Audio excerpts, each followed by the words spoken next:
It's 2 p.m., so I think we can get off to our time start. So again, I want to welcome all of you to who have turned up on this slightly gloomy Friday to join us and our Echo Family. This is our 85th session, MRF HIV STI session. Today's session again will be presented by Dr. Chris Behrens, who's a infectious disease consultant in Seattle, Washington, University of Washington itself. And today's session, I think a lot of us who are involved in HIV care and treatment, or patients that are coming to us asking the question, what about this injection drug? What about this injection drug? I'm tired of taking tablets, can I go on these drugs? And I think it's really important for us to have good answers for them, even though it may not be an option now, or at least not in the public system. As time goes on and persons who may be accessing in other places, we may need to be able to give them guidance as to whether or not they can have this conversation with their providers overseas. So again, welcome to you all. I see we have some faces. Please feel free to identify yourself in the chat box, and I will turn it over to you, Dr. Behrens. Thanks so much again. Okay, thank you very much, Gregory. It's always a pleasure and an honor to be invited to join these sessions. So without further ado, I will go ahead and start the presentation on long-acting injectable ARVs. And I'm going to look at these in the context of both treatment of HIV as well as prevention, or PrEP. And I want to acknowledge some colleagues of mine who prepared some of the slides and materials that I will be sharing with you. Let's see, the usual acknowledgements of our sponsors who make this all possible. I have no relevant financial disclosures. Our learning objectives, hopefully by the end of this, you will be able to describe some pharmacokinetics of long-acting injectable ARVs, summarize clinical trials data regarding the safety and efficacy of these agents for HIV prevention and treatment, review a little bit the logistics of how this is done, and sort of discuss the pros and cons of these long-acting injectables in the context of Trinidad. So we'll start with long-acting injectable ART for people living with HIV. So we're talking about essentially antiretroviral therapy. And it involves a combination of two medications, cabotegravir and rilpivirine, as injectable agents. Cabotegravir is a pretty new one you may not have heard much about. It's an investigational integrase strand transfer inhibitor, or integrase inhibitor, in the same class as dolutegravir, with which we're much more familiar. But it can have a much longer half-life than dolutegravir, especially if it's delivered intramuscularly, with a half-life of 21 to 50 days with this nanosuspension. It has very minimal cytochrome P450 metabolism, making drug interactions relatively unlikely. It's more urinary, renal metabolism. But unlike dolutegravir, it has a relatively low barrier to resistance. So that's something we'll need to keep in mind as we go forward. So rilpivirine and cabotegravir, these agents do exist as oral agents. And rilpivirine, the other agent that cabotegravir is paired with in this context, is from the NNRTI class. It's been around a little bit longer, a second generation NNRTI that helpfully often works even in patients who have evolved resistance to nevirapine or efavirenz. But both of these agents have been developed as injectables, right? And so we're looking at this injectable combination. These are data from the sort of prescribing information. It's a complete regimen to treat HIV-1.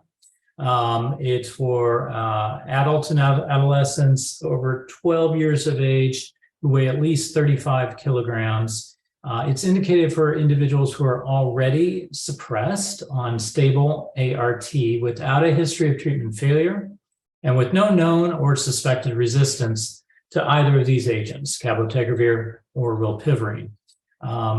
There is this option of doing a lead-in treatment with the oral medications for like 30 days prior to switching to the injections. I think that's wise, so that if side effects occur or allergy, you know about it before you go with this long acting. And then there are these continuation phase injections. This can be delivered on a monthly basis or every 2-month basis. And the doses differ, not surprisingly, with those. And you have about 7 days of sort of leeway in terms of giving them before or after that scheduled date. So this is a graphic sort of showing what the 1 month, what the monthly injection of cabotegravir rilpivirine product looks like. Again, there's that optional lead-in phase with the oral formulation for a month. Then on the last day of that lead-in dosing, or the last day of whatever oral antiretrovirals someone is taking, you start with the first injection. That first injection is a higher dose, slightly higher dose of these medications. Think of it as kind of a loading dose with 600 milligrams of the cabotegravir, 900 milligrams of the rilpivirine. And then every month thereafter, there are these continuation phase injections, slightly lower dosing, 400 milligrams cabotegravir, 600 milligrams rilpivirine. These are delivered separately. The cabotegravir is delivered at one gluteal site, IM. The rilpivirine, another gluteal site, IM, can be the other side, or it can be same side, but at least 2 centimeters apart. And again, about 7 days of leeway is permissible.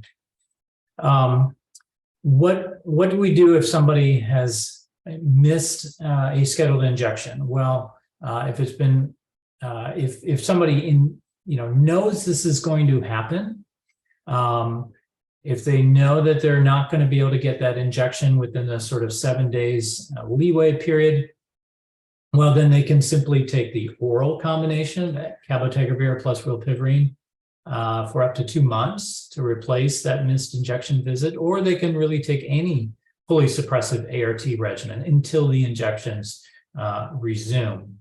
And you're going to continue that until the day injection dosing is restarted. Now, if this is an unplanned missed injection, if it wasn't anticipated, but it's been over a month plus 7 days since the last injection, well, if that individual hasn't been taking oral treatment in the meantime also, I mean, for this kind of situation, I think you need to reassess whether this is the right kind of treatment for this individual, because they've demonstrated some sort of difficulty with adherence. Now, if it's a supply chain problem, it really depends on the details what you do, but it's important to kind of reassess the whole picture at that time.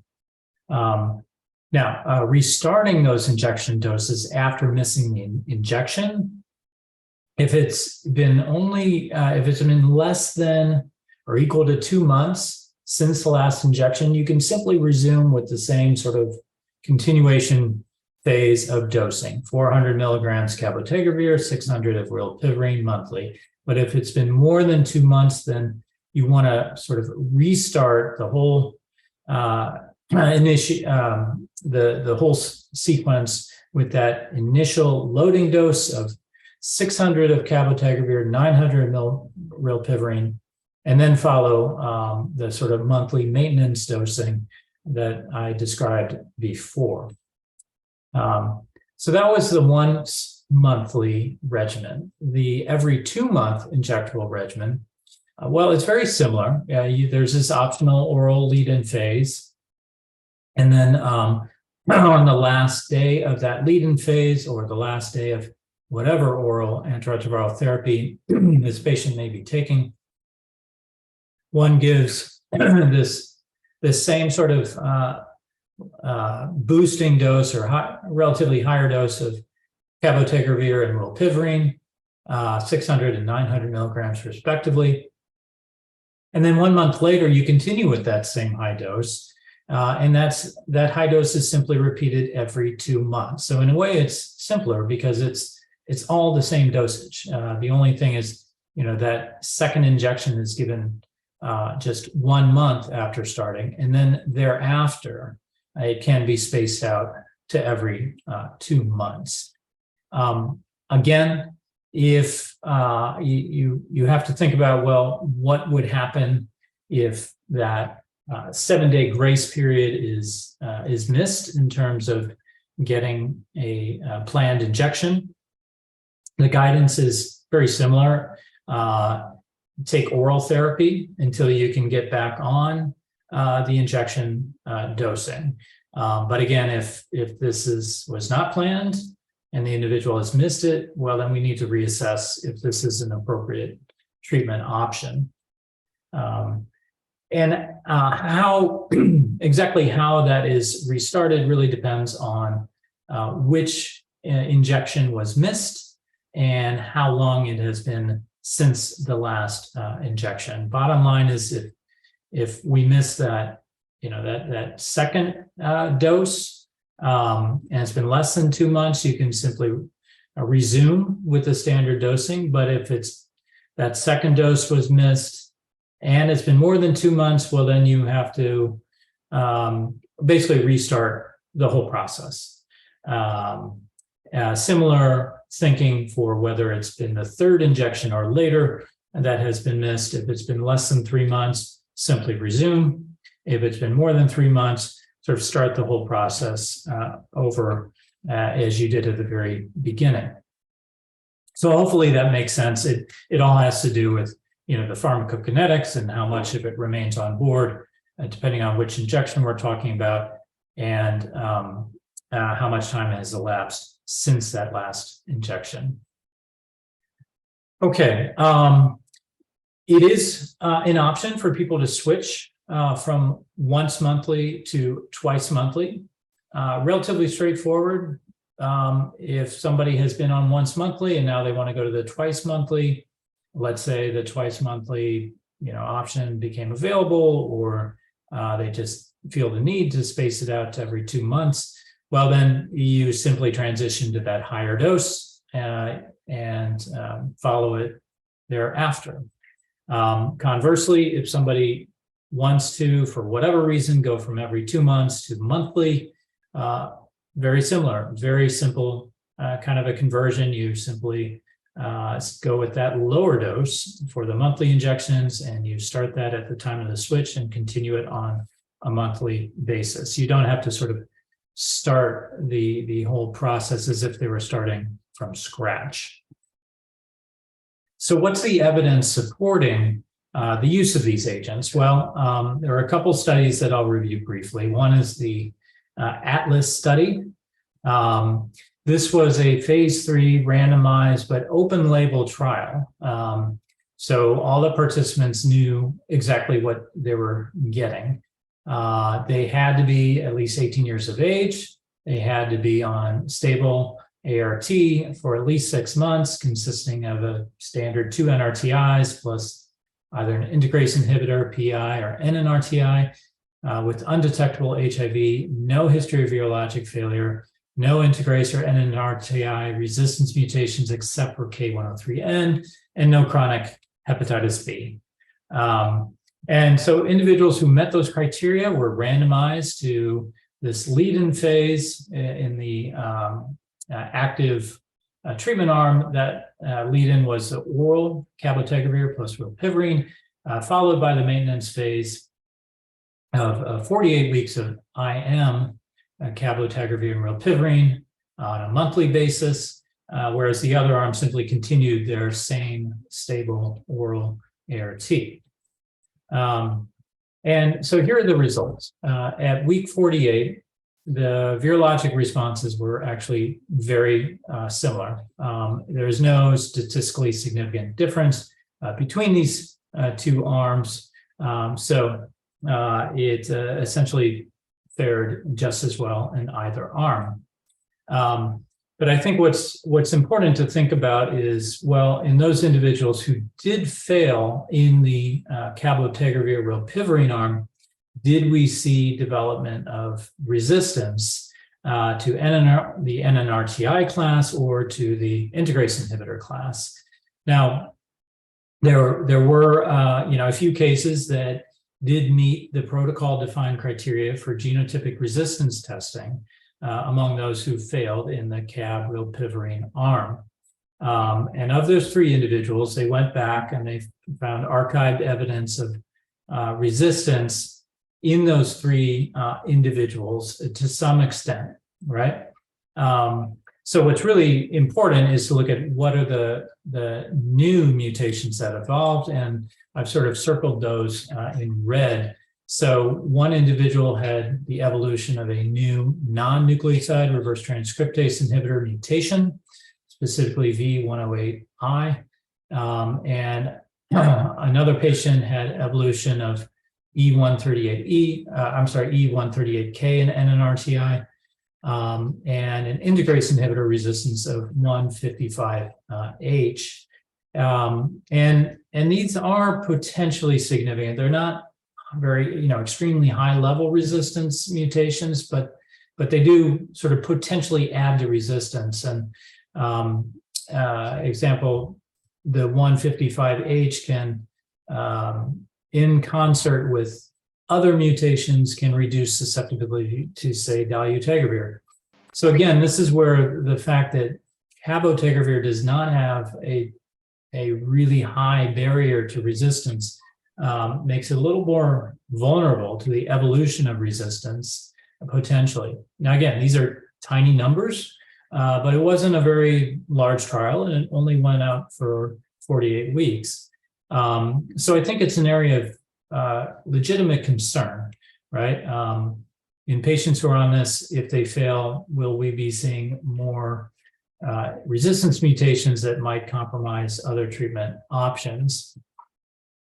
In terms of safety issues, by far, the side effects that were most common were skin site reactions where the injections were performed. In fact, essentially 80%, 4 out of 5 patients had injection sites reactions. Most of those were just pain and resolved, within a week. It was rare for people to drop out of the study on the basis of this. But, I will say I have only prescribed this for 2 patients so far. And one of them, stopped because of the pain with each and every injection site. So I think it'll be interesting to see how this plays out in the real world. I mean, as we know, in clinical trials, you tend to get patients who are sort of more motivated, more interested to stick with it. I think in the real world, we might see more patients, decide not to continue this once they start experiencing those injection site pain with every administration. Okay, so that was the first study. The other one that's I wanted to review is called Atlas 2M. And this is essentially a similar study, but looking at the 2-month option, also open label. And this was comparing every 2 months versus monthly cabotegravir plus rilpivirine. So everybody in this study was getting the injectable version. It's just, were they getting it every month or every 2 months with the appropriate dosing? Similar inclusion criteria, taking, they had to be adults, had to be on stable ART with undetectable viral load, and no history of virologic failure or relevant resistance mutations. And the results were virtually identical and good, with the vast majority of people in each arm maintaining virologic suppression at 48 weeks of follow-up. But again, we did see in those who failed some evidence of the evolution of resistance mutations. both in the integrase class as well as in the reverse transcriptase class of medications. If you go back, you did see some archived mutations in each group.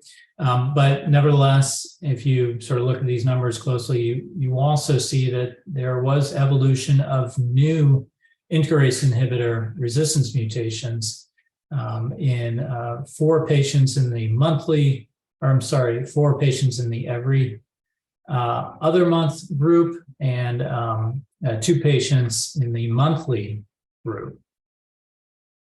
Side effects, not surprisingly, same pattern of very common injection site reactions, typically pain. This occurred in roughly 1 in 4 patients in the trial. The majority were not severe, and very few patients actually withdrew from the study due to those injection site reactions.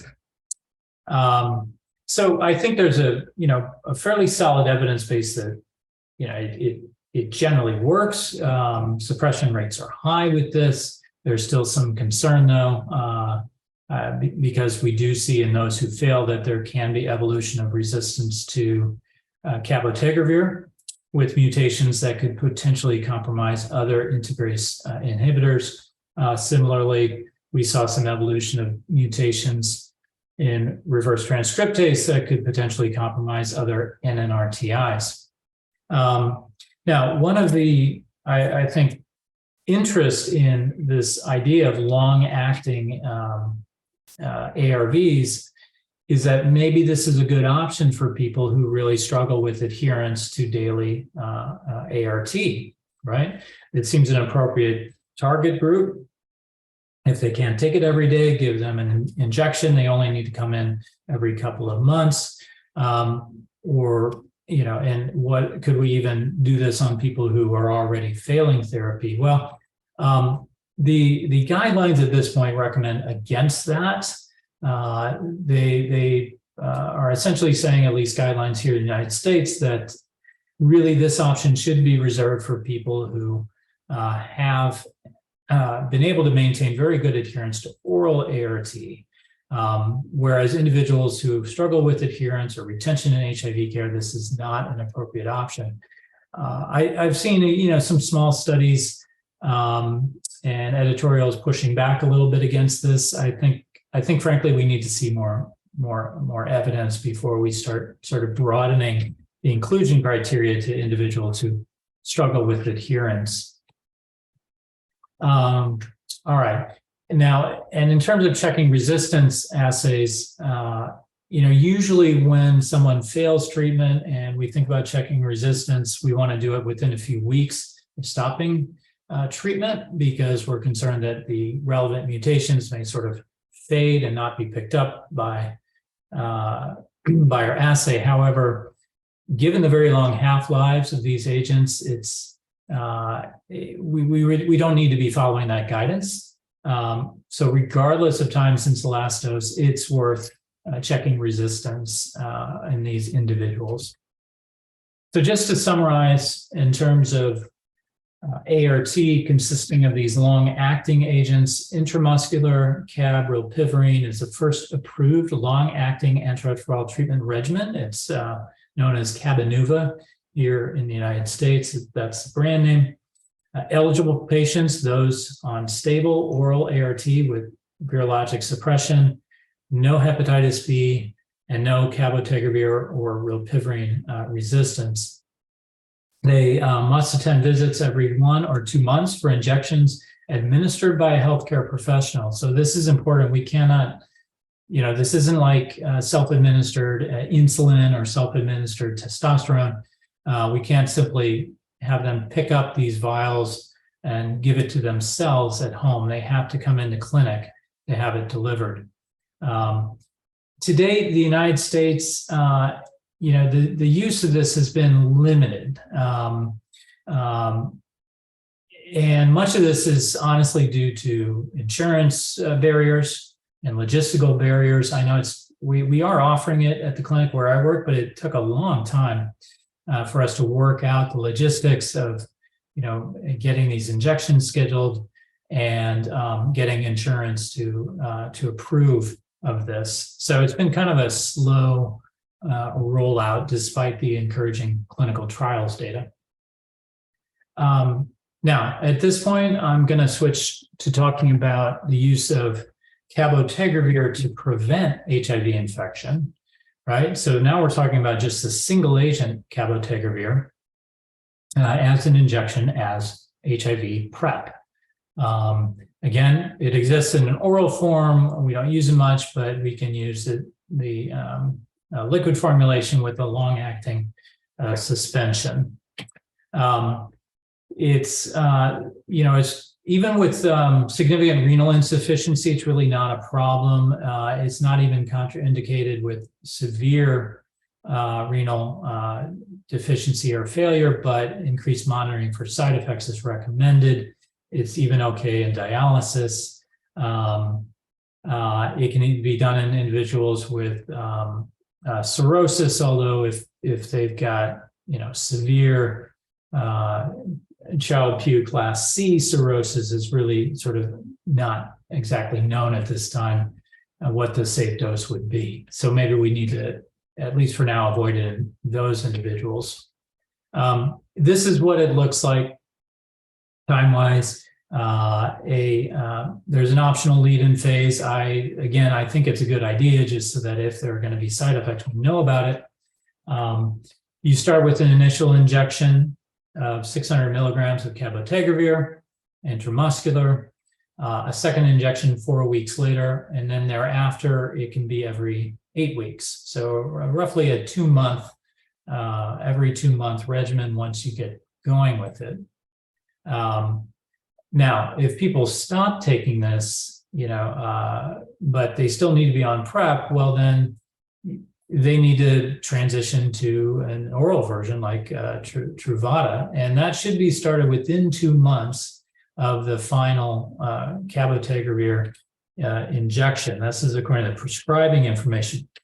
And the guidelines that were updated here in the United States a couple of years ago have sort of included similar language and similar guidance.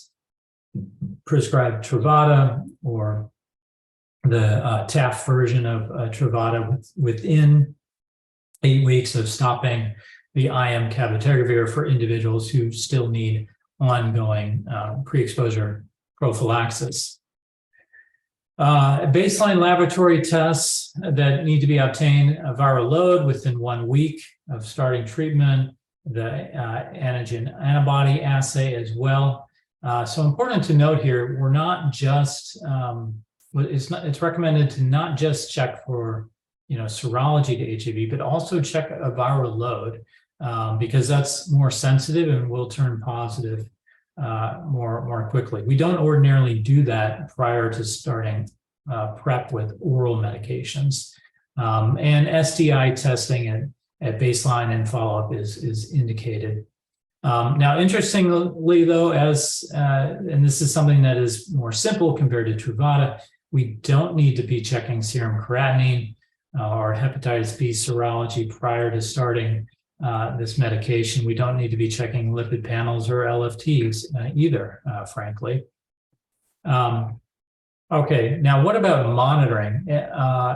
This is not that different from what we do for patients on oral PrEP, like Truvada, with one key exception. With every time that we're checking for HIV, I guess a couple differences. One, we check it every visit, right? So that comes out to every 2 weeks, whereas with oral PrEP, we typically call for screening for HIV every 3 weeks. So a little more frequent screening, but more significantly, it's recommended that we screen for HIV not just with the serology and antigen tests, but also with HIV viral load.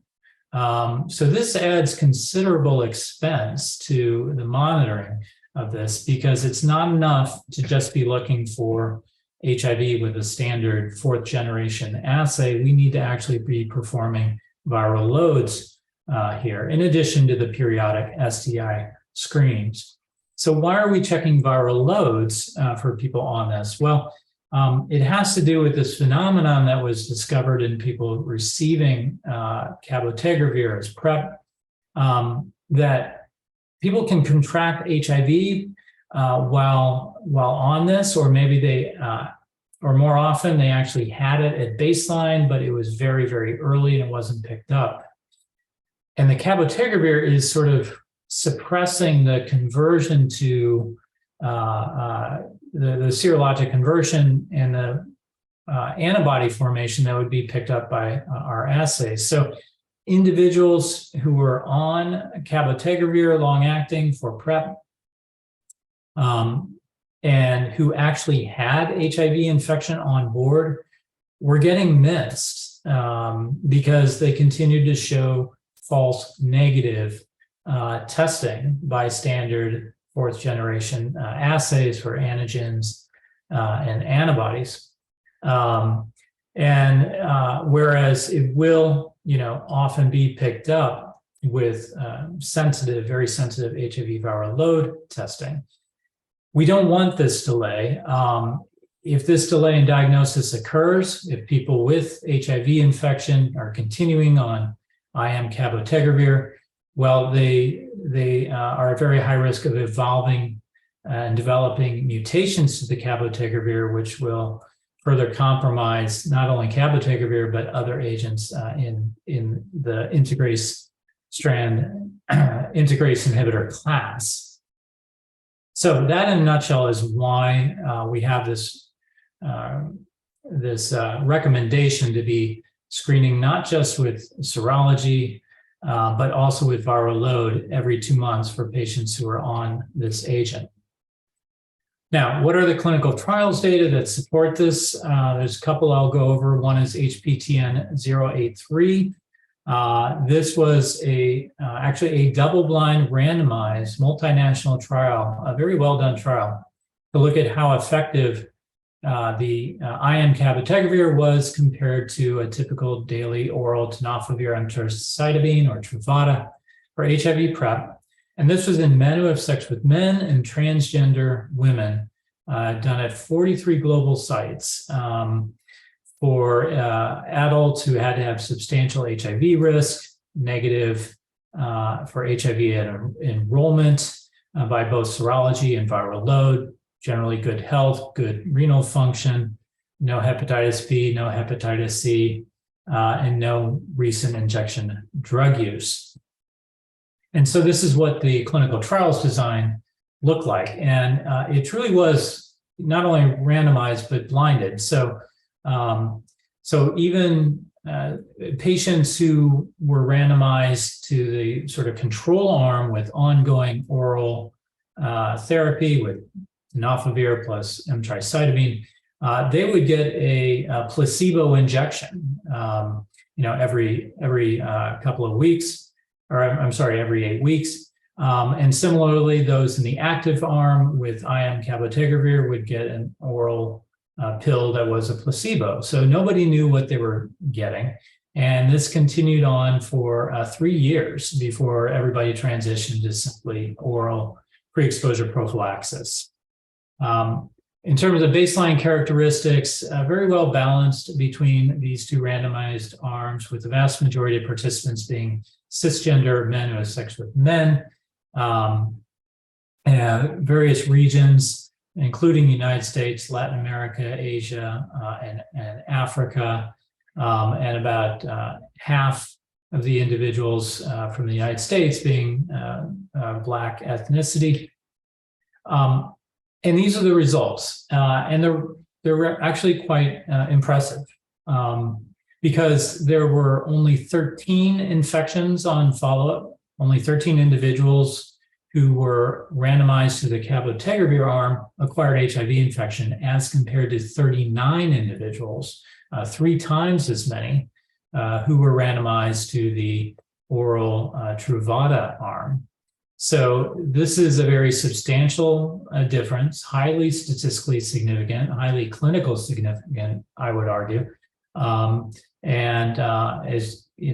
you can see on the right, the hazard ratio here very much favors cabotegravir, with about a 1/3 relative risk of acquiring HIV in those who receive the IM cabotegravir. Now, if you look more closely at when these infections occurred in those randomized cabotegravir, well, 3 of them occurred during that oral lead-in phase when they weren't even getting the IM cabotegravir yet. 5 occurred after having patients who had a prolonged hiatus from taking it. And so there were actually only 5 that occurred among individuals who were getting it and taking it as properly. Now, why did we see such significantly higher rates in the tenofovir FTC arm? Well, not surprisingly, it was probably attributable almost entirely to reduced adherence. About some random samples of some of the participants showed that roughly only 3 out of 4 had high-level protection, suggesting they had been taking the Truvada every day as instructed.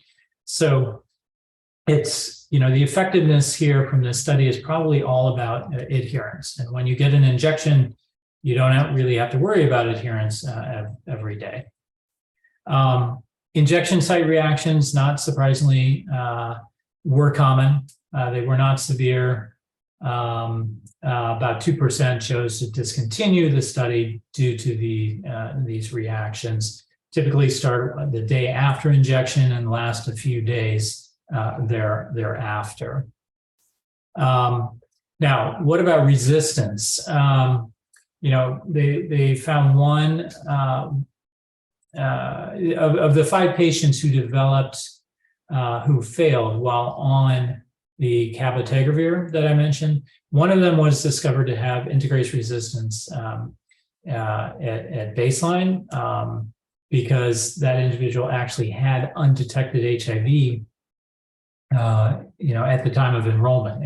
Retrospectively with archived DNA sampling, they were able to discover that. But the 4 others did not show evidence of resistance. So encouragingly, they did not evolve cabotegravir resistance mutations. Now, one other side effect worth noting, though, was weight gain. We know that the integrase inhibitors have been associated with weight gain. Dolutegravir has been sort of the most notorious of these, and weight gain was seen with the patients who received cabotegravir, with overall average of between 1 to 1.5 kilos per year of weight gain that occurred entirely in the initial year of taking it, and thereafter there at least a difference between the 2 arms was entirely in the first year. On follow-up, it was about the same thereafter. But overall, there was more weight gain in the patients who were randomized to the cabotegravir arm. So the conclusion for that is that long-acting cabotegravir was superior actually to daily oral tenofovir emtricitabine in preventing HIV infection among men who have sex with men and transgender women. There was another study looking at this same concept of IM-tegravir in cisgender women, performed in sub-Saharan Africa, 20 sites in 7 countries, saying how well does IM cabotegravir stack up compared to oral tenofovir emtricitabine in terms of preventing HIV. Cisgender women, 18 to 45 years of age, who had risk factors for contracting HIV. Again, no Hep B, no Hep C, no other contraindications, good renal function, no evidence of severe liver problems, couldn't be pregnant or breastfeeding. The study design essentially identical to that of the OA3 study, a lead-in phase, followed by the injection phase, not only randomized, but double-blinded, so there were placebo injections and placebo pills, and it went on for up to 3.5 years before everybody transitioned to oral PrEP. Baseline characteristics, pretty well matched between the two groups. Relatively young women enrolled in this study, over about half were less than 25 years of age. The vast majority, not surprisingly, were Black African. And these are the risk factors, either multiple sex partners and or transactional sex. And the results were also very impressive. Only 4 HIV infections in the IM cabotegravir arm, 36 in the oral PrEP arm. So dramatic difference. And so the patients in the cabotegravir group had an 88% lower risk of HIV infection compared with those in the tenofovir and tricytidine group. So even though both were generally safe, well tolerated, and showed some efficacy, cabotegravir was clearly superior in this trial in preventing HIV infection in women, just as we saw it as clearly superior among men who have sex with men and transgender women. Since these trials were published, there have been a few more abstracts presented at the conference earlier this year. Just a few sort of additional findings. So there was additional work looking at Black MSM and transgender women, again, showing that the cabotegravir arm performed better than oral PrEP. And there were some follow-up studies that showed that people seem to really prefer this intramuscular over the oral PrEP. So even though there were these injection site reactions, it seemed like over 90% of people in these two studies that looked at this question really would prefer to be on injectable as opposed to taking oral medications every day as PrEP. Now there's still a lot we still don't know. Does this work in people who inject drugs? Are there interactions with some of the other medications that these individuals might be on? What about people who are unstably housed? How will this play out in the real world? We see it works well in clinical trials, but again, are the injection site reactions going to be more of a problem in individuals who take this outside of a clinical trial? So I'm going to end it there and open it up to discussion and questions.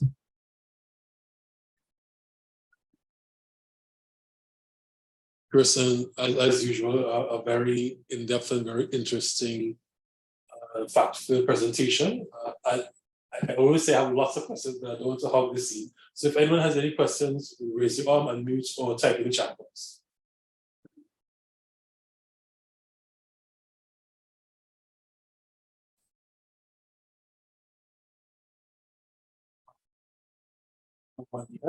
So I therefore will interpret silence as consent. I'll sneak it. Oh, somebody's raised their hand. Hold on. All right, David, go ahead. Yes, good afternoon, and thanks so much, Dr. Behrens, for your ever really enticing and fulfilling and gentle presentations. Now, Ward 86 in California has a small number of patients, some of them injectable drug users, and some people with no fixed abode, and some had detectable viral loads, and they were transitioned into the injectable combination of cabo and rilpivirine. And the reports are quite encouraging, with a good percentage, though the numbers were not high, achieving undetectable viral loads. And it seems as some centers in Europe, especially France and I think Britain, have also attempted to do the same without restricting the injectables only to people on viral loads and have maintained undetectable viral loads. Any comment on that? No, you're absolutely correct, and that since these trials came out, and despite the packaging labels and the CDC recommendations on this issue, there are some scattered small studies supporting the idea of extending this option of cabotegravir rilpivirine to individuals who do not have a history of great adherence, or are not undetectable at the time of enrollment, or have other challenging situations that might be barriers to adherence. And yes, I have seen some of these studies suggesting that, well, it's it seems to be working for these individuals, and frankly, it seems to be working than taking oral medications every day because they just can't do it. So as you pointed out, they're relatively small studies, and I think we're kind of hoping to see more and more studies that replicate those findings.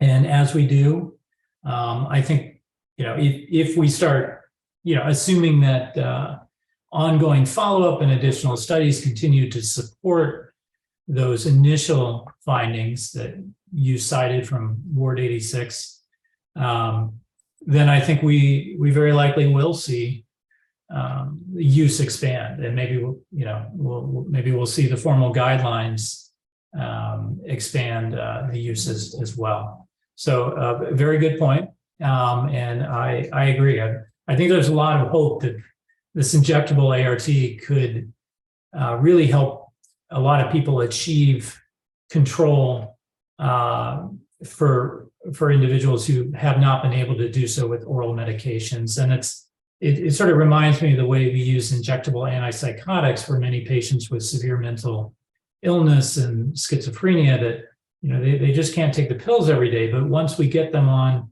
to periodic injections, they stabilize, and it's really a good option for them. It's not a perfect analogy because schizophrenia doesn't evolve resistance to the medications if you don't have it on board, right? But still, I am optimistic, and I thank you for bringing that up.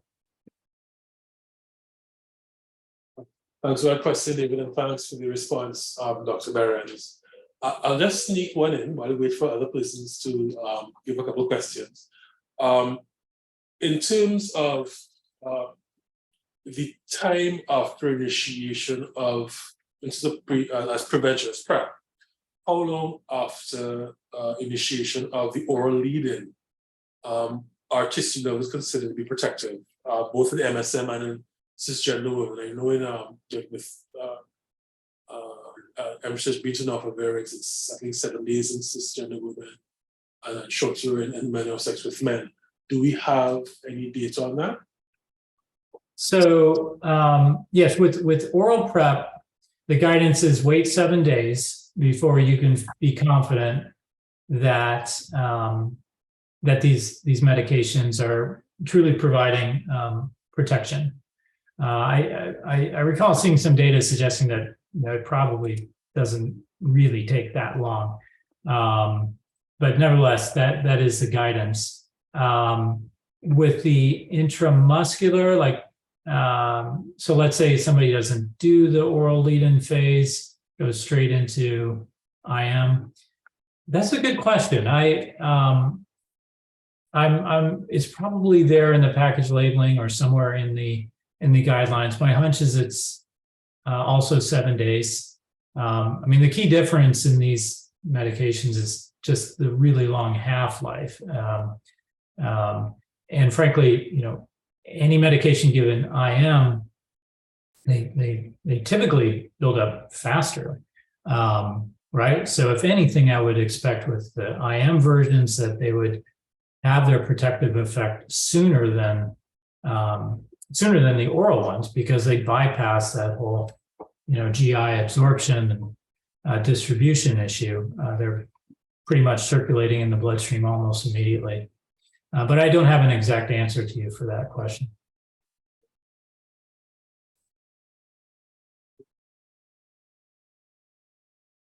And Rickson just put a question in the chat.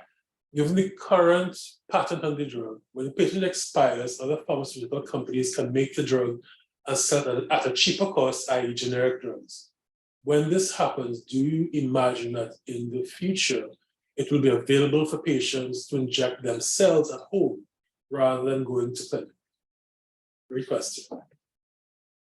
My hunch is that it will, and that it may not even hinge on the patent expiration. So I just, often when totally new approaches and new medications come out, there's a lot of restrictions and caution about how it's done. And then as we gain more experience and our comfort level increases with it, we start to see that, well, maybe things don't need to be controlled this severely. For the IM administration, I think the concern is, wow, what if they don't administer it properly? What if they do it sub-Q instead of IM, or something? And then it's not, it doesn't build up the tissue levels properly, and so it's not going to be effective. We'll see how this plays out, but I've seen other examples, for example, Suboxone prescribing for opiate use disorder, where initially it was just very complicated about how we had to administer it, and patients had to be in clinic for several hours while we started it. And now, we're just a few years later, and we just prescribe it and basically tell them how to take it at home, right?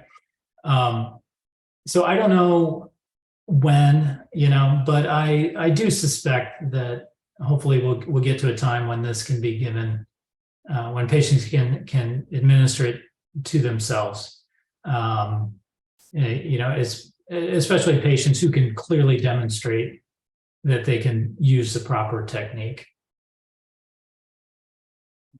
Thank you. Let's see. Any other questions, anyone? Again, I don't want to harm the questions, absolutely. So let me ask one more. In terms of doing the PrEP, monitoring for development of HIV and STIs, that you would do an HIV RNA PCR every 8 weeks. Do you, just as a technical issue, do you think DNA PCR might be preferable in terms of early detection of infection with HIV in that sort of, in context of, while it's still on a cabotegravir and the viral levels may be suppressed? Might that be a practical approach, or is it RNA PCR just from a practical aspect because of its greater availability and better solution? Right. So I think you're asking, with the every 8-week monitoring of people on IM cabotegravir for PrEP, would it make more sense to do the viral load test using a DNA testing rather than RNA testing? Is that? Yeah. Yeah. It might be more sensitive, the DNA testing.